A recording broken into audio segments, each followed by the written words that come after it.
Well, hi everyone. I want to talk through what to do with your wrists and your forearms. A lot of times people get pain in their wrists and they start to think that they have carpal tunnel issues, or they get pain into the forearm and they think, hey, I have tennis elbow or I have golfer's elbow. Really common issues to have.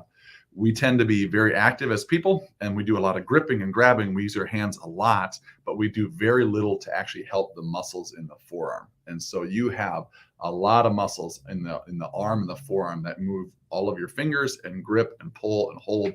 So any lift movement that you're doing, you're using these forearm muscles quite a bit. Most people do very little to help with them. And so a lot of times you're told if it's starting to hurt, buy a strap, and you just put a strap on there and that makes it better, and that can help. Or they're saying just don't use it and give it time.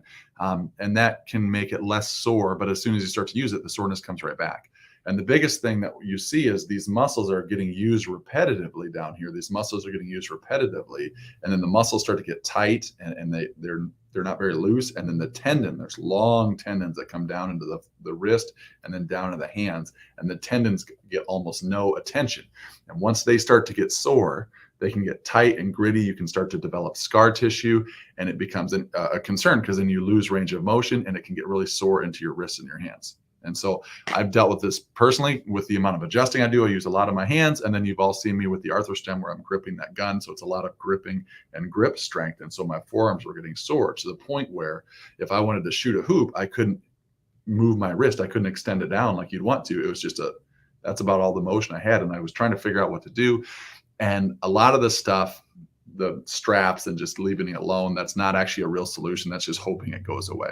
What the root issue is the muscle is tight and the tendons are tight and they're not getting enough attention to get loose. And so you can stretch them where you do the stretch, like the praying stretch and then the reverse praying stretch. Those help. And actually what helps most is if you're doing this type of stretch where you're getting it to bend backwards, but you do it where you squat down and you have your hands on the floor. So you're pushing on the floor, stretching your hands back. That helps quite a bit. But you've got to make sure that you're addressing the muscles and then also the tendons that go with it. And so one of the best ways to do that is get yourself a wooden spoon or a wooden spatula, or find one in your drawer. And then what you do is you're going to strip the muscles in your arm. So all of the muscles either attach right on the top of your forearm right here or right on the bottom. So there's really just two attachment points. If you squeeze right around your elbow, you're going to find those two sore spots. That's where the muscles attach. If you don't address it, it starts to pull away at the elbow or pull away at the bone, and it can get really, really sore. So you've got to make sure we're addressing that again at the top and the bottom.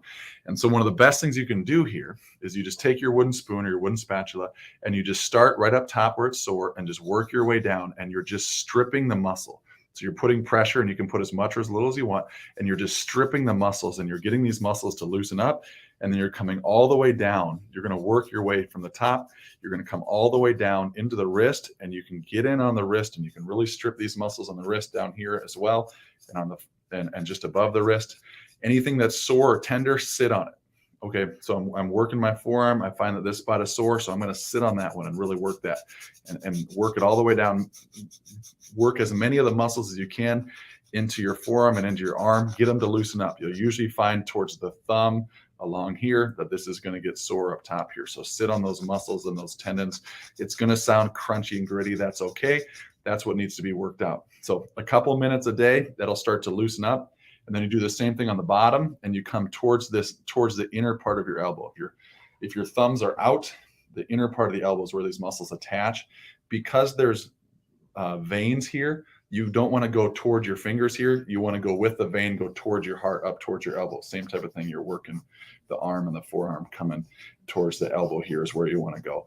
So underneath, come towards the elbow. On the top side, it doesn't really matter. Okay, but if you do that, again, just a couple of minutes a day, routinely, those forearms will start to feel brand new. They start to move really, really well. So if you have any questions along the way, let me know. Otherwise, I hope this helps.